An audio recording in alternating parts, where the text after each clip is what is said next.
Hello guys, তো আমি আজকে দেখাবো তোমাদেরকে সাদির বাচ্চা। সাদি আমাদের বাড়ির সবচেয়ে ছোট মেয়ে।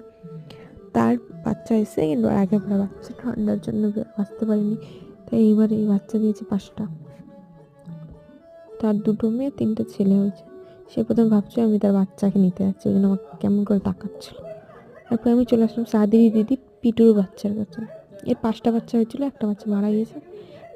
3টা কালো হচ্ছে ছেলে আর লালটা মেয়ে। তারা আমাকে খুব খুশি হয়েছিল, খেলছিল। আর উপর দিয়ে কাজরির বাচ্চা আমাকে দেখছে, তা আমি ওদেরকে বলছিলাম দাদা তোদের কাছেও যাবো। তারপর আমি কাজরির বাচ্চার সাথে খেলবো, তার আগে আমি পিটুর বাচ্চার সাথে অনেকক্ষণ খেললাম, তাকে খেতে দিলাম। খেতে দিয়ে তারপরে ওরা আমার কোলে ওঠার জন্য কেমন করছিল, বলছিল খেলতে ওদের সাথে। কিন্তু আমি যাব কাজরির বাচ্চার কাছে। কাজরির বাচ্চার কাছে যাওয়ার আগে তারা গেটের নিচ থেকে মাথা বের করে দেখছে যে আমি কখন গেটটা খুলবো।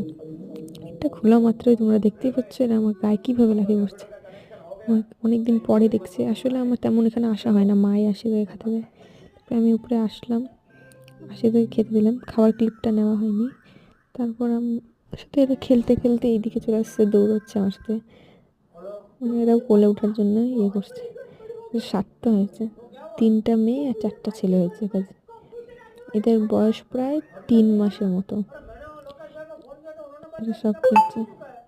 নীলু তারপরে আমার গায়ে লাফাচ্ছে। নীলুর চোখটা নীল, তাই জন্য আমি তার নাম নীলু রেখেছি, যে নীলু এর নাম। তো বাই গাইস, পরের ব্লগে আবার দেখা হচ্ছে।